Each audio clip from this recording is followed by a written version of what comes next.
Nauwi sa pamamaril ang road rage sa Antipolo kahapon. 4 ang sugatan sa insidente. Magbabalita si Hannibal Talete.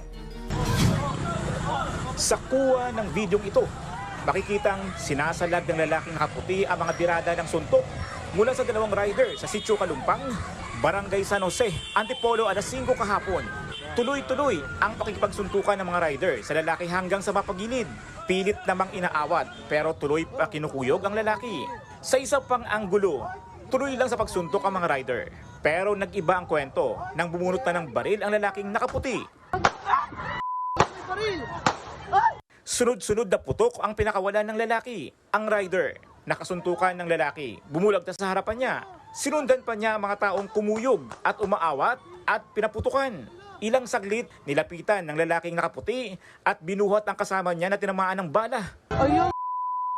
Ayaw! Ayaw, natamaan ni si Kuya! Tumawag sa akin ng pulis! Ilang saglit pa, hinila na lang ng lalaking namaril ang rider na bumulagta at sumakay sa kanyang sasakyan.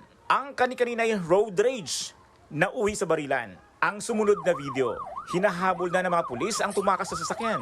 Pagdating sa checkpoint sa Barangay Mayamot sa Antipolo, naharang ang sasakyan ng sospek. Pinalibutan ng mga pulis ang sasakyan at pinababa ang lalaking namaril. Pinadapa ang lalaki, pinausasan ng mga pulis at dinala sa presinto. Sa investigasyon, pauwi na umano ang sospek galing sa isang resort. Nagkataon umano na may nakasabay na grupo ng mga riders. Muntik na silang masagin na grupo ng nakamotor. So, yung grupo ng nakamotor na yon, kinat sila doon sa part na yon. So, kaya nahinto rin yung sasakyan. Hanggang sa kinuyog at kumuha ng baril na pangdepensa umano. Kumbaga sinumbit ko lang po dito sa ano ko, kung sakali pong susugod pa sila, ayun po, sumugod pa po sila eh. Ano pa po nila ako, bubugbugin pa po nila ako eh.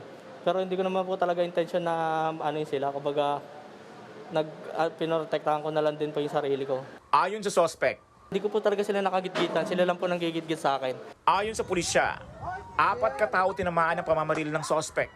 Critical ang isang rider dahil sa tama ng bala sa ulo. Ang anak ng rider may tama sa kanang braso. Ang e-trike driver naman may tama sa kanang dibdib. Ang kinakasama ng suspect may tama naman sa hita. Nang tanungin ng suspect kung bakit may baril siyang habang umiiral ng gunman.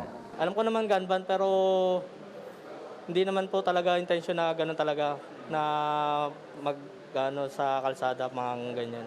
Pero iginiit ng biktima, may video sila na maipapakita na ang sasakyan ng suspect ang gumitgit sa kanila. Yung driver po is reckless driving po siya.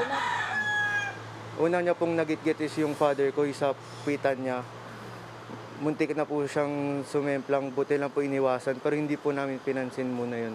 Nasumbong ko po kay daddy sa through intercom sa helmet. Nasabi ko, nagitgit ako ng isang Fortuner na item. Doon daw umano nagsimula ang konfrontasyon hanggang sa mauwi sa suntukan. Nakita ko nadedehado yung daddy ko, so to the rest back naman ako.